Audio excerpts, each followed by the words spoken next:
ओम शांति। 27 फरवरी 2021। बाबा की मीठी मीठी मुरली का मीठा मीठा सार।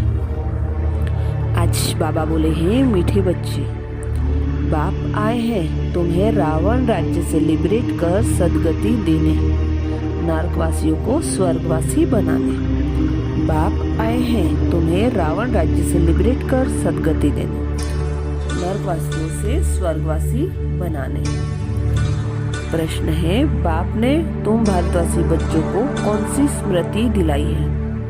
उत्तर, हे भारतवासी बच्चे, तुम स्वर्गवासी थे आज से 5000 वर्ष पहले।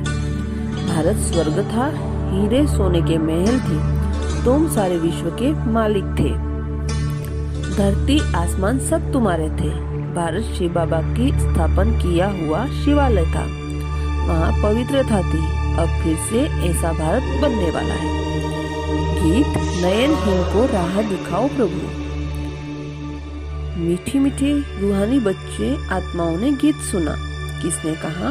आत्माओं के रूहानी बाप ने। तो रूहानी बाप को रूहानी बच्चों ने कहा, हे बाबा, उनको ईश्वर भी कहा जाता है, पिता भी कहा जाता है। कौन सा पिता? परम पिता, क्योंकि बाप दो हैं, एक लौकिक दूसरा पारलौकिक। लौकिक बाप के बच्चे पारलौकिक बाप को पुकारते हैं, हे बाबा, अच्छा बाबा का नाम शिव।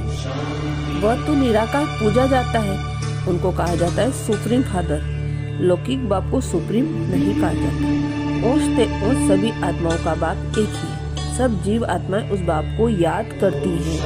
आत्माएं यह भूल गई कि हमारा बाप कौन।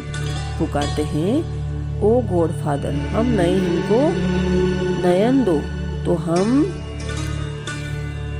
अपने बाप को पहचाने।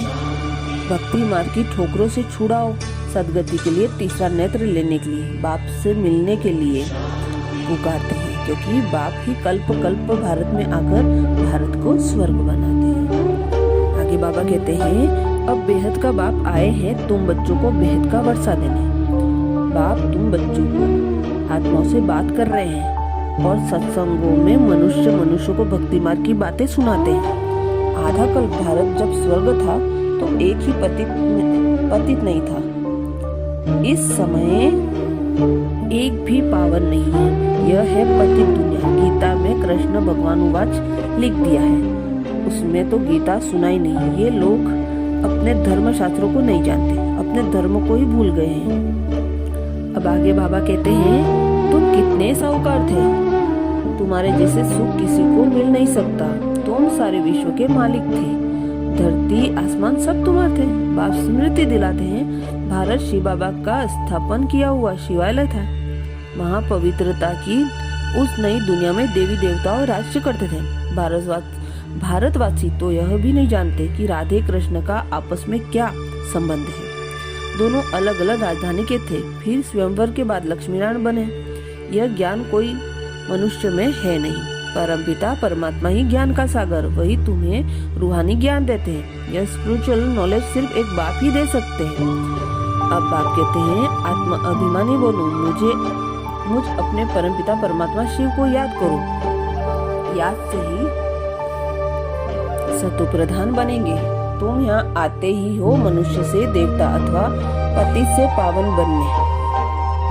आगे बाबा कहते हैं, अभी तुम हो ईश्वरी संतान, तुम अभी बाप से राजयोग सीख रहे हो। यह राजधानी स्थापन हो रही है, प्रजा तो बहुत बननी है। फोटो में कोई राजा बनते हैं।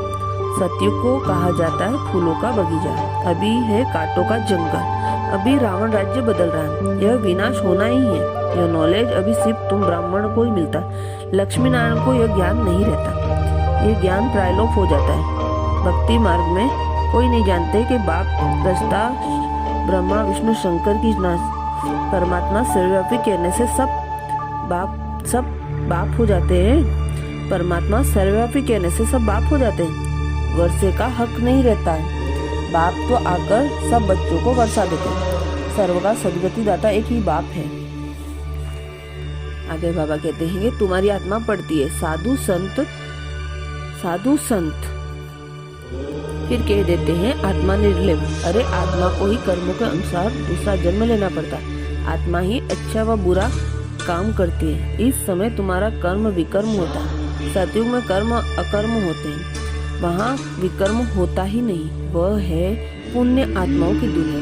यह सब समझने और समझाने की बातें हैं। अच्छा, धारणा के लिए मुख्य सार। फर्स्ट पॉइंट, कांटे से फूल बन फूलों का बगीचा सतयुग स्थापन करने की सेवा करनी। कोई भी बुरा कर्म नहीं करना। कांटे से फूल बन फूलों का बगीचा स्थापन करने की सेवा करनी। कोई भी बुरा कर्म नहीं करना। सेकेंड पॉइंट, रूहानी ज्ञान जो बाप से सुना है वही सबको सुनाना है। आत्म अभिमानी बनने की मेहनत करनी। एक बाप को याद करना है, किसी देहधारी को नहीं। रूहानी ज्ञान जो बाप से सुना है वही सबको सुनाना है। आत्म अभिमानी बनने की मेहनत करनी है। एक बाप को याद करना है, किसी देहधारी को नहीं। वरदान, सदा अपने रॉयल कुल की स्मृति द्वारा ऊंची स्टेज पर रहने वाले गुणमूर्त भव।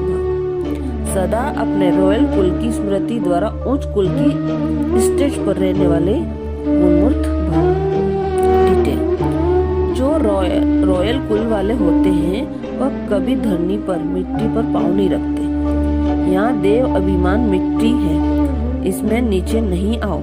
इस मिट्टी में सदा दूर रहो। सदा स्मृति में रहे कि ऊंच से ऊंच बाप के रॉयल फैमिली के ऊंच स्टेज वाले बच्चे हैं, तो नीचे नजर नहीं आएगी। सदैव अपने को गुणमूर्त देखते हुए ऊंची स्टेज पर स्थित रहो।